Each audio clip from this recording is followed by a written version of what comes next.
Pemirsa Kompas TV, M2 TV, dan pendengar setia 105.8 Mujahidin FM Radio Dakwah Anda. Kembali lagi di program Mutiara Hati edisi spesial Ramadan. Kali ini kita akan membahas bagaimana pelaksanaan sholat tarawih dan witir ya di bulan Ramadan kali ini sesuai dengan tuntunan dari baginda Rasulullah Sallallahu Alaihi Wasallam.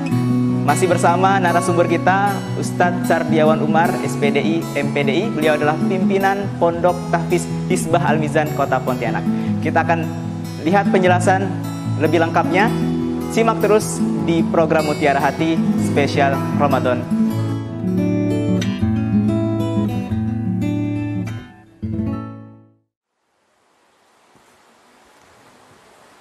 Pemirsa Kompas TV, M2 TV, dan pendengar setia 105.8 Mujahidin FM Radio Dakwah Anda. Kita kembali lagi di program Mutiara Hati spesial Ramadan. Kali ini masih bersama Ustadz Sardiawan Umar, SPDI, MPDI. Insya Allah kita akan membahas nih salah satu hal yang menjadi ibadah di bulan Ramadan adalah sholat tarawih dan witir. Nah, bagaimana keutamaannya, bagaimana kita melaksanakannya, ya, tata caranya dan lain segala macamnya akan kita bahas kali ini. Ya, beliau sudah di samping saya. Kita sapa. Assalamualaikum Ustaz. Waalaikumsalam warahmatullahi wabarakatuh.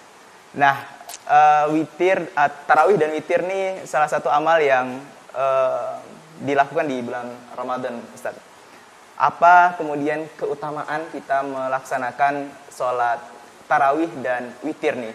Agar kaum muslimin muslimat juga tidak menyepelekan ibadah ini gitu ya. Habis sholat isya kemudian dia malas sholat gitu ya, tidak melaksanakan tarawih dan witir. Atau awal-awal sholat tarawih dan witir itu ramai, makin hari makin ke ujung, safnya makin ke depan gitu ya. Karena mungkin kurang tahu keutamaannya. Itu bagaimana Ustaz? Baik. Assalamualaikum warahmatullahi wabarakatuh. Alhamdulillah, syahadu an la ilaha illallah, syahadu anna Muhammad Rasulullah. Allahumma sholli ala sayyidina Muhammad wa ala ali sayyidina Muhammad. Para pemirsa Kompas TV, M2 TV, dan Radio Mujahidin, pendengar setia dimanapun Anda berada, mudah-mudahan kita semua selalu diampunkan dosa kita oleh Allah Subhanahu Wa Taala. Amin. Terkait ibadah tarawih, ibadah witir di bulan Ramadan, ada satu hadis yang menjadi inti dari pembahasan kita pada hari ini. Rasulullah Shallallahu Alaihi Wasallam bersabda, "Man qama Ramadhana imanan wahtisaban ghufira lahu ma taqaddama min dzambi." Nah, ini yang harus kita garis bawahi, man qoma. Kenapa man qoma? Karena ibadah tarawih dan ibadah witir itu masuk dalam kategori qiyamul lail, salat yang dilakukan di malam hari, salat yang dilakukan setelah salat isya, mulai dari ba'da isya sampai sebelum terbit fajar. Ya kan, sebelum waktu subuh maksudnya. Ya, sebelum waktu subuh. Nah, yang Nabi sampaikan man qoma Ramadan. Pertama, tentang waktu tarawih dulu. Baik. Jadi terkait dengan waktu tarawih ini, yang selama ini kita lakukan itu kan ba'da sholat isya, langsung tarawih, kemudian ditutup dengan witir. Nah, sebenarnya bisa juga dilakukan di tengah malam. Ya, bisa juga dilakukan di tengah malam saat berbarengan dengan sholat tahajud misalnya. Boleh-boleh saja. Tapi ini sebenarnya bentuk keringanan agar umat Islam ini ada pilihan. Kalau Anda yang keberatan bangun malam, nggak biasa bangun malam, atau memang kerja besok pagi harus subuh-subuh berangkatnya, maka dikasih keringanan. Keringanannya adalah sholat tarawih dan witirnya bisa dilakukan setelah sholat isya langsung. Nah, itu yang dikatakan Nabi, man qoma Ramadhana. Jadi qiyamul lailnya, sholat malam tarawih dan witirnya itu setelah sholat isya langsung dilakukan. Nah, tetapi Nabi tidak menggunakan bahasa man tahajjada. Siapa yang melakukan sholat tahajud? Man qoma Ramadhana, man tahajjada Ramadhana imanan. Enggak begitu bahasanya. Siapa yang melakukan qiyamul lail di bulan Ramadan karena iman dan mengharapkan ridho Allah, maka diampunkan dosa-dosanya yang lalu. Jadi kalau bahasanya man tahajjada berarti harus tidur dulu. Ya kan? Baru bangun. Nah, itu memang kalau memang seandainya bagi orang yang terbiasa bangun. Nah, kenapa yang terjadi pertanyaannya tadi itu orang-orang sekarang ini di awal-awal aja semangat. Iya. Di akhir justru makin hilang. Nah, ini mungkin ada pepatah yang mengatakan bahwa kebiasaan yang sudah kita lakukan atau yang kita temui maka bisa membunuh sensitivitas suatu kegiatan. Karena sering udah ketemu Ramadan, tarawih, tahun lalu juga udah, tahun ini juga udah yang bilang. Jadi tidak ada sensitif yang membuat kita ini lebih semangat gitu. Atau ya pertama, kedua, ketiga, seperti misalnya begini, ketika kita mau ibadah umroh, orang kalau umroh yang pertama itu saat melihat Ka'bah pasti nangis, karena baru pertama melihat. Tapi begitu yang kedua, ketiga udah mulai tuh mau di hotel, mau jalan-jalan, bahkan di hari akhirnya beli oleh-oleh tuh untuk dibawa pulang. Nah, sama dengan yang sekarang ini. Pertama penuh masjidnya, tarawihnya. Begitu makin 10 terakhir, makin hilang karena persiapan untuk lebaran. Padahal sebenarnya dalam ayat Quran Allah mengatakan di Quran surah Ali Imran surah ketiga 142, A'udzubillahi minasyaitonirrajim, am hasibtum an tadkhulul jannah. Apakah kamu yakin kamu akan masuk surga? Walamma ya'lamillahu alladzina jahadu minkum. Dan Allah belum melihat kamu itu termasuk orang-orang yang jahadu. Jahadu makna yang pertama adalah sungguh-sungguh. Mimpi di siang bolong, khayalan kosong bahasanya.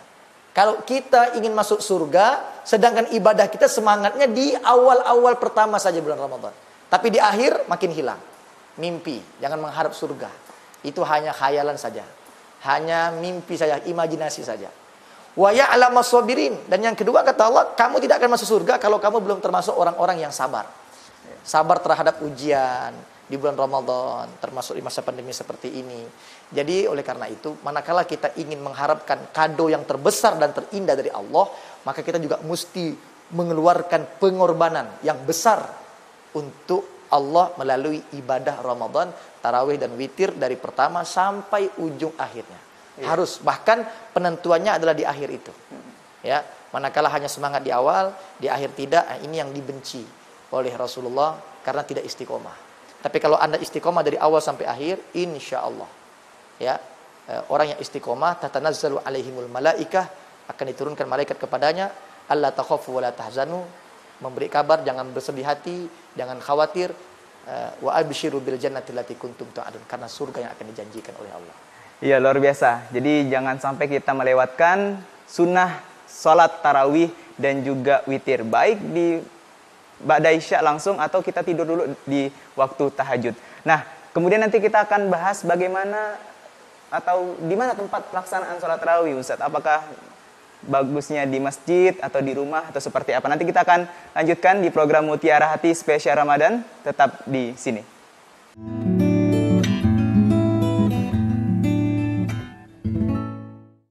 Pemirsa Mutiara Hati spesial Ramadan, Kompas TV, M2TV dan pendengar setia 105.8 Mujahidin FM Radio Dakwah Anda. Kita kali ini membahas bagaimana atau hal-hal yang mengenai sholat tarawih dan juga witir di bulan suci Ramadan. Masih bersama Ustadz Sardiawan Umar, SPDI MPDI. Nah, kali ini yang pengen saya tanyakan terkait ini, Ustadz. Apakah ada perbedaan antara laki-laki dan juga wanita tempat pelaksanaan sholat tarawih dan witir ini, Ustadz? Baik, bismillah. Pada para pemirsa Kompas TV, M2TV, dan pendengar setia Radio Mujahidin, Radio Dakwah Anda, terkait dengan tarawih dan witir tempatnya.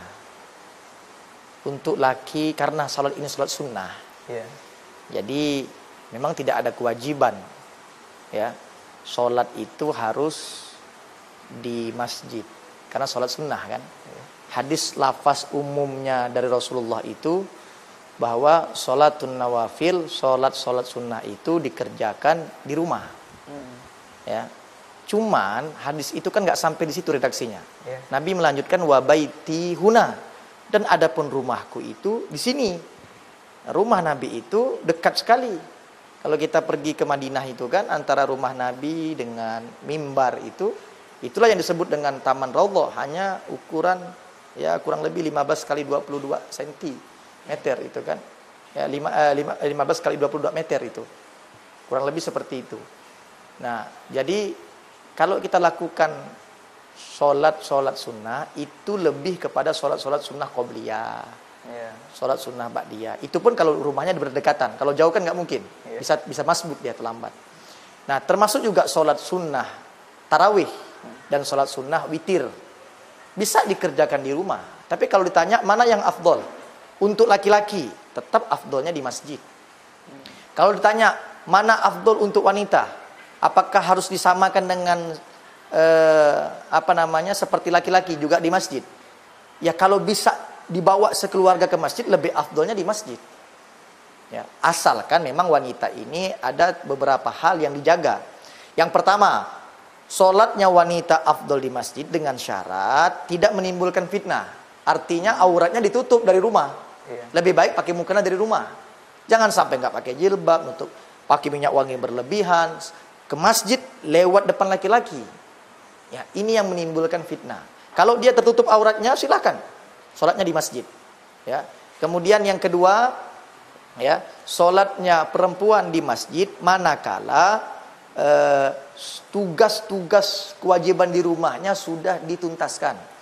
Misalnya seperti kalau ada ibu yang menyusui anak. Ini kan jadi masalah nih. Kalau seandainya anak bayinya ditinggalkan aja sama anaknya yang lain atau pembantunya yang memang anak bayi ini nyusunya dengan air susu ibu. Nah, ini lebih baik memang dia sholatnya di rumah, bukan di masjid. Tapi kalau nggak ada, udah selesai semua kewajiban, lebih baik sholatnya di masjid. Nah, ini yang paling penting karena memang sholat berjamaah di masjid ini kita ketahui 27 derajat. Walaupun sholat tarawih ini boleh dilakukan di rumah. Tapi ada satu hadis yang ingin saya sampaikan kepada para pemirsa. Hadis ini cukup panjang, terdapat dalam kitab Riyadhus Shalihin yang kami kutip, bahwa sholatul jamaah, ya, sholatnya orang berjamaah, tudha'afu ala sholatihi fi baitihi wa min suqihi 25 dhi'fan. Orang yang sholat berjamaah berlipat ganda daripada sholat sendirian di rumahnya atau di pasar dengan selisih 25 derajat kebaikan. Bayangkan itu. Hadis umum sholatul jamaah afdalu min sholatil fazzi bisab'i wa isyirina darajah. Itu hadis umum. Sholat berjamaah dengan sholat sendiri selisihnya 27 derajat. Itu secara umum. Tapi hadis ini mengatakan wa dzalika annahu idza tawaddaa fa ahsanal wudu summa kharaja ilal masjid la yakhrujuhu ila shalah. Kalau dia dari rumah memperbaiki wudunya, menyempurnakan wudunya, lalu dia keluar ke masjid, la yakhrujuhu ila shalah. Dia keluar tidak lain tidak bukan niatnya hanya untuk sholat di dalam masjid. Maka lam yakhtu khutwatan illa rufi'at lahu biha darajah. Langkah kakinya itu baru selangkah pertama sudah diangkat 1 derajat. Langkah yang kedua wa hutur anhu biha khati'ah, dihapus kesalahannya, dosa-dosa kecilnya. Sampailah menuju masjid itu dengan total 25 derajat. Begitu dia melaksanakan sholat berjamaah, ditambah lagi 27 derajat. Berarti kan banyak itu. Kali lipat gandanya itu. Ya, itu yang menunjukkan dalil bahwa sholat berjamaah di masjid, ya, untuk sholat sunnah lebih afdolnya tetap di masjid. Termasuk wanita, asal wanita tidak menimbulkan fitnah dan tugas-tugas kewajiban di rumahnya sudah diselesaikan. Nah, bagi mereka yang uzur di masjid, maka boleh dilakukan di rumah karena sholat tarawih dan sholat witir ini hukumnya sunnah. Kemudian ada satu lagi kalimat seterusnya saya ingin teruskan kepada para pemirsa. Setelah dia melangkah dari rumah ke masjid itu mendapatkan kebaikan-kebaikan, derajatnya diangkat oleh Allah, dosanya diampunkan. Fa idza shalla lam tazalil malaika madama fi musalla. Nah, selama dia menanti salat itu sampai menunggu waktu salat, itu malaikat mendoakannya. Apa doa malaikat? Allahumma shalli alaihi, Allahumma arhamhu. Ya Allah, ampuni dosa orang ini, rahmati orang ini. Masya Allah. Itu hanya akan diberikan kalau orang mau melakukan sholat berjamaah di masjid. Bukan hanya sholat wajib. Kalau sholat wajib jelas di masjid afdalnya bagi laki-laki. Tapi sholat sunnah termasuk sunnah. Nah, oleh karena itu para pemirsa, saya menasihati diri saya, santri-santri saya dan Anda semua umat Islam, mari kita makmurkan masjid. Terutama di bulan Ramadan ini kita penuhkan, ramaikan masjid. Bukankah Dalam Al-Quran itu yang diajak itu adalah innama ya'muru masajidallah. Yang memakmurkan, bukan yang membangun saja. Iya. Ini kadang-kadang orang bisa membangun masjid tapi makmurkannya tak bisa. Bahkan yang lebih memalukan ini, mohon maaf, pengurus masjid sholatnya di rumah. Bayangkan itu. Innalillah. Pengurus masjid sholatnya di rumah. Nah, jadi harusnya diingatkan, pengurus-pengurus masjid ini mesti menjadi contoh bagi makmum yang lain agar sholatnya di masjid, baik yang wajib maupun yang sunnah. Yang kita maksudkan di sini adalah sholat tarawih dan sholat witir. Iya, Masya Allah. Itu terkait penjelasan ya bagaimana tempat pelaksanaan sholat tarawih, baik laki-laki maupun perempuan. Afdolnya ya di masjid ya, sebagaimana keutamaan-keutamaan yang telah dijelaskan oleh Ustaz tadi. Nah, jadi kita makin semangat dan tentunya kita pengen tahu nih bagaimana cara Rasulullah melaksanakan sholat tarawih dan witir. Nah, nanti kita akan bahas setelah yang satu ini, tetap di program Mutiara Hati spesial Ramadan.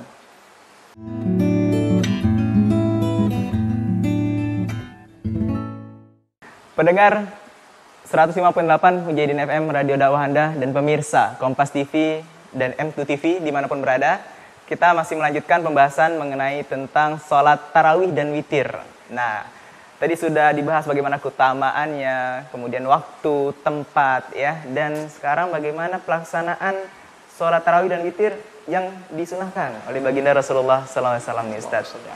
Boleh dijelaskan, Ustaz? Silakan. Baik. Para pemirsa Kompas TV dan M2 TV serta Radio Mujahidin dimanapun Anda berada, Masya Allah, tarawih dan witir ini memang sholat sunnah, tapi sangat muakkad, dianjurkan.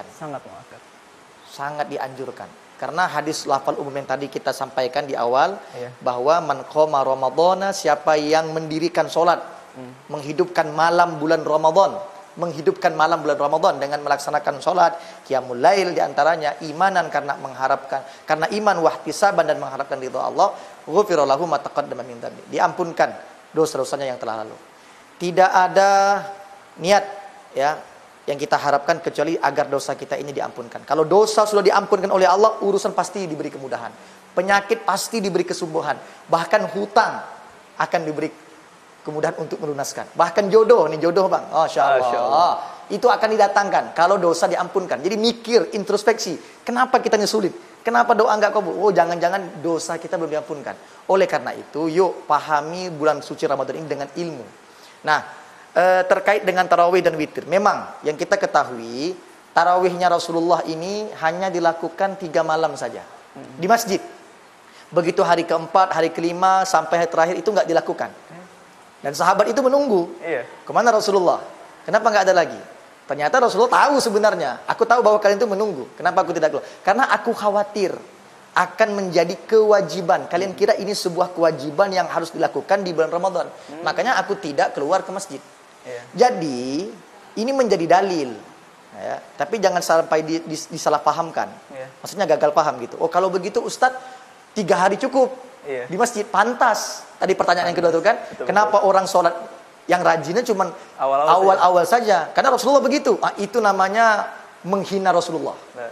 Ini namanya mencela Rasulullah. Justru ini yang diijtihadkan oleh Sayyidina Umar bin Khattab radhiyallahu an, bahwa menurut Sayyidina Umar, betul Rasulullah memang sholatnya hanya 3 malam aja di masjid, kemudian sisanya di rumah.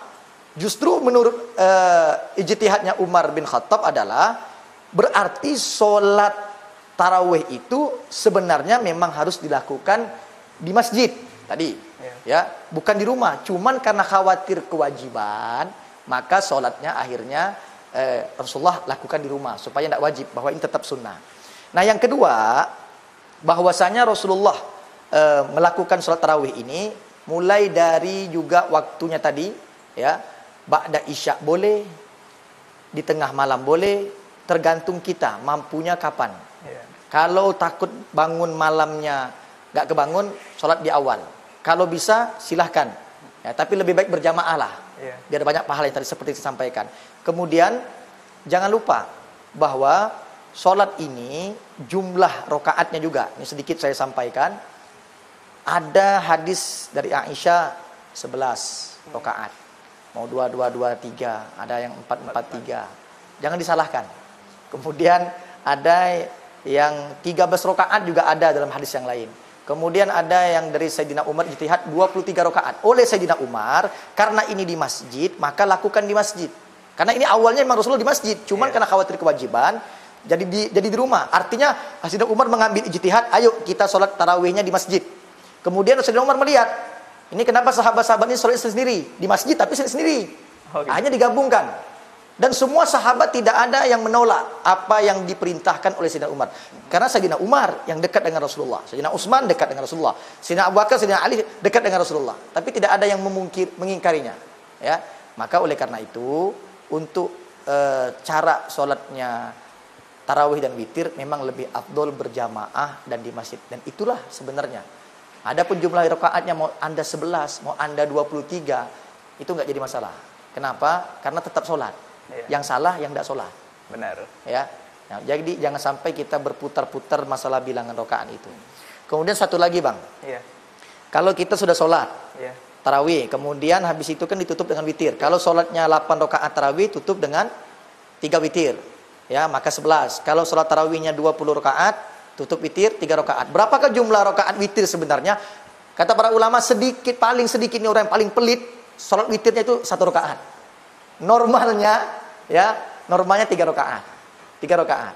Maksimalnya 11 rakaat. Kapan dilakukan sholat witir?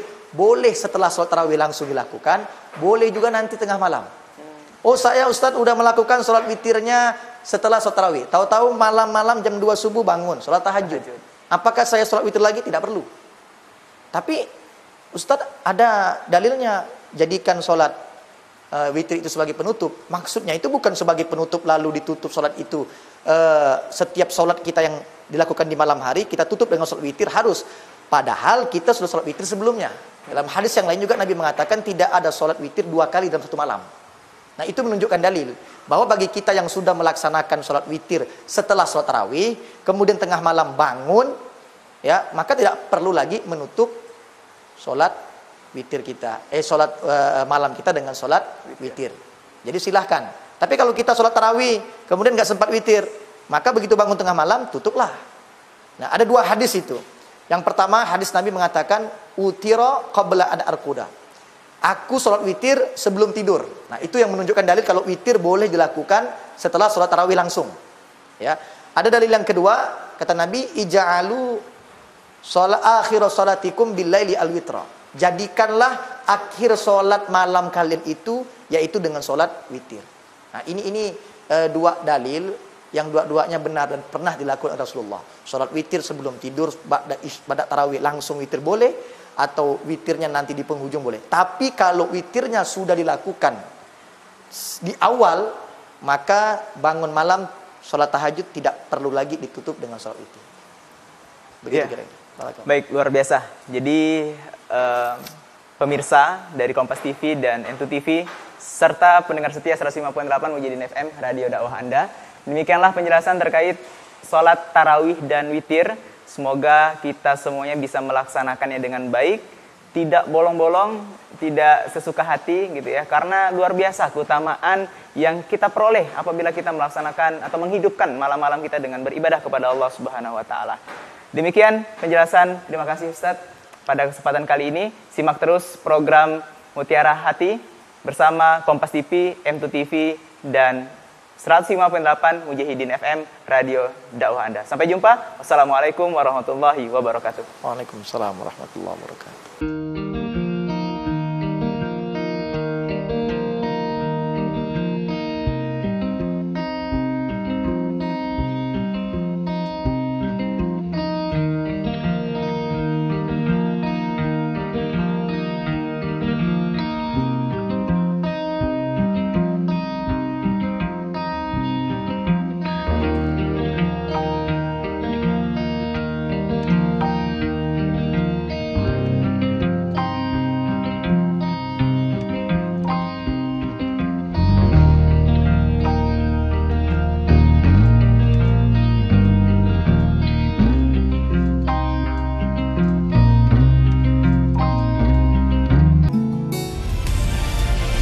Kompas TV, independen, terpercaya.